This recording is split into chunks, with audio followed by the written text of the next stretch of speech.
आज की वीडियो कोई कहानी नहीं है बल्कि सच्चे घटनाओं पर आधारित बाबा खाटू श्याम जी की मान्यताओं और चमत्कारों का उल्लेख है। इससे पहले जानते हैं कि बाबा श्याम कैसे प्रकट हुए। कहा जाता है कि कलयुग की शुरुआत में राजस्थान के सीकर के खाटू गांव में बर्बरी का शीश मिला था। कहा जाता है कि ये अद्भुत घटना जब घटी जब वहाँ खड़ी एक गाय के थन से अपने आप दूध बहने लगा। वहीं इसे देख वहाँ की जगह को खोदा गया तो वहाँ खाटू श्याम जी का सिर मिला। इसके बाद लोगों ने सोचा कि इस सिर का क्या किया जाए। इसी के साथ लोगों ने काफ़ी सोच विचार करके वह शीश एक पुजारी को सौंपने का फैसला लिया।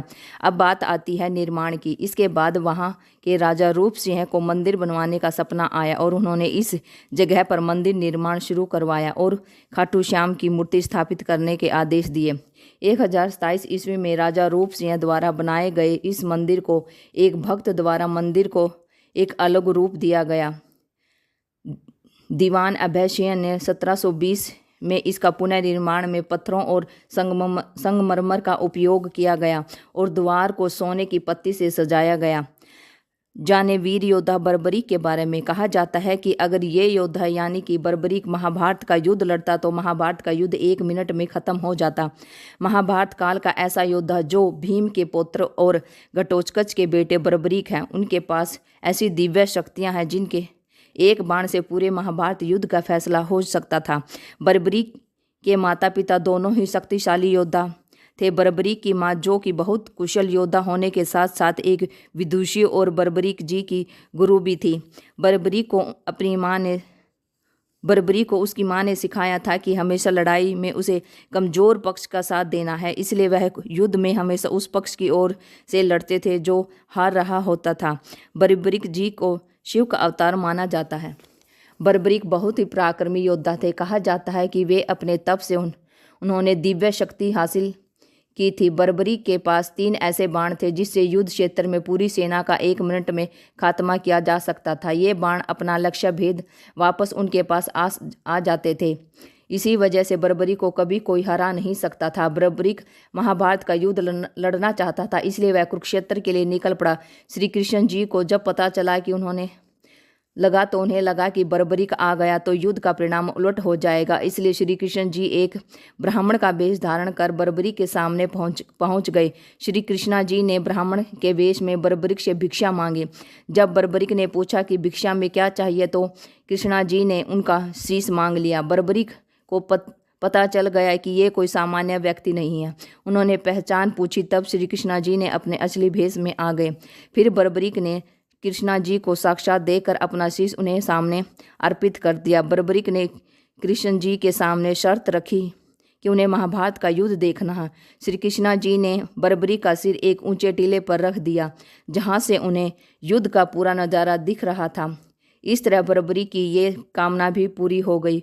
वहीं श्री कृष्णा जी ने बर्बरीक को वरदान दिया कि कलयुग में उनके अवतार को श्याम के नाम से पूजा जाएगा। कहा जाता है कि राजस्थान के सीकर में रोजाना हजारों लोग खाटू श्याम जी के दर्शन के लिए पहुंचते हैं। कार्तिक की शुक्ल पक्ष की एकादशी तिथि यानी दे उठनी एकादशी के दिन खाटू श्याम जी का जन्म उत्सव मनाया जाता है।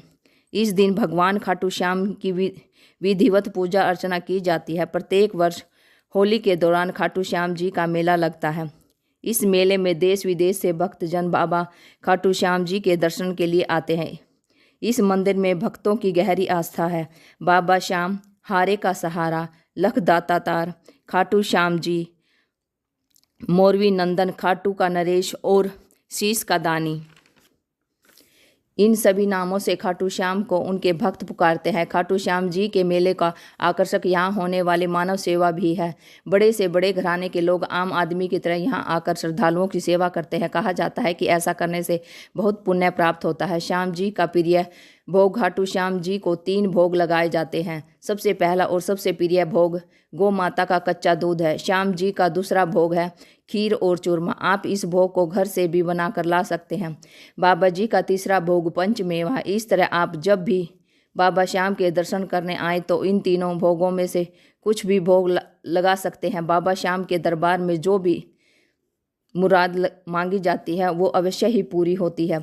खाटू वाले श्याम राजस्थान के सीकर में बसा हुआ है। यहाँ केवल बाबा के शीश की पूजा होती है और इसे कलयुग का देवता कहा जाता है। वहीं बाबा के धड़ की पूजा सीकर के पास रिंगस में होती है। खाटू श्याम में आने वाले भक्तों की भीड़ को देखते हुए बाबा खाटू श्याम मंदिर को पहले की तुलना से बड़ा किया जा रहा है और उसे एक भव्य रूप भी दिया जा रहा है। आप सभी को पता है बाबा श्याम का जन्मदिन देव उठने एकादशी को होता है। इस वर्ष बाबा जी का जन्मदिन 22 नवंबर को मनाया जाएगा। बाबा खाटू श्याम आप सब की मनोकामना पूर्ण करे। इसी के साथ वीडियो को विराम देते हैं। हमें तो बाबा श्याम पर वीडियो बनाते हुए बहुत ही आनंद महसूस हुआ। आशा आप सभी को भी बाबा श्याम की वीडियो बहुत आनंदित करेगी। अगर वीडियो अच्छी लगे तो बाबा श्याम जी के लिए लाइक ज़रूर करें और अपने कमेंट ज़रूर शेयर करें। ऐसी ही अच्छी वीडियो देखने के लिए चैनल को सब्सक्राइब ज़रूर से ज़रूर करें। जय बाबा खाटू श्याम, जय हिंद, जय भारत।